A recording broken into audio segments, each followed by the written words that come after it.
Arsenal আবারও শীর্ষে। Premier লিগের শিরোপার লড়াই হয়ে উঠেছে আগুনে। গেল রাতে নিউক্যাসলকে হারিয়ে 34 ম্যাচ শেষে গানারদের সংগ্রহ 73 পয়েন্ট, 22 জয়, 7 ড্র ও 5 হারে 64 গোল করা এবং মাত্র 26 গোল হজম। একটা দল আর কি বা চাইতে পারে। কিন্তু গল্প এখানেই শেষ নয়, কারণ খুব কাছেই ওত পেতে আছে ম্যানচেস্টার সিটি।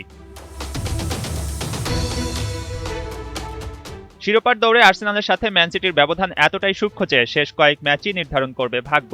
এখন সবচেয়ে বড় প্রশ্ন, শেষে যদি দুই দল সমান পয়েন্টে শেষ করে তবে কি হবে? প্রিমিয়ার লিগের নিয়ম অনুযায়ী প্রথমে বিবেচনায় আসবে গোল ব্যবধান। যদি সেটিও সমান হয় তাহলে দেখা হবে কে বেশি গোল করেছে। অর্থাৎ প্রতিটি ম্যাচে শুধু জয় নয়, বড় ব্যবধানে জয় এখন ভীষণ গুরুত্বপূর্ণ।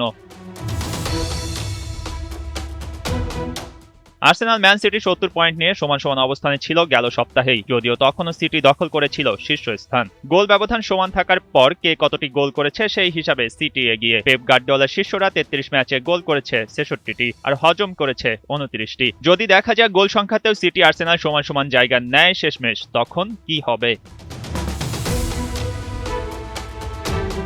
এবারের প্রিমিয়ার লিগের মূল উত্তেজনা হয়তো এখানেই। পয়েন্ট, গোল ব্যবধান, গোল সংখ্যা সব যদি সমান হয়ে যায় তবে চ্যাম্পিয়ন দলটার নাম হবে ম্যানচেস্টার সিটি। এই মৌসুমে আর্সেনালের সাথে দুই দেখায় 4 পয়েন্ট অর্জন করে সিটি। সবশেষ ম্যাচে আর্সেনালকে 2-1 গোলে হারিয়েছে আর গত বছরের সেপ্টেম্বরে 1-1 গোলে ড্র করেছে। আর্সেনালের সংগ্রহ এখানে কেবলই 1 পয়েন্ট, তাই বোঝাই যাচ্ছে সব সমান থাকলেও ট্রফি যাবে সিটিজেনদের ঘরেই।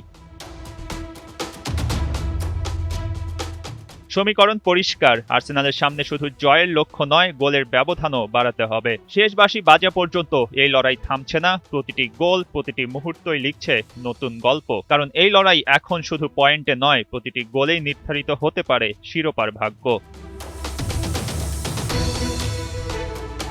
মঈন হাসান, ৭১।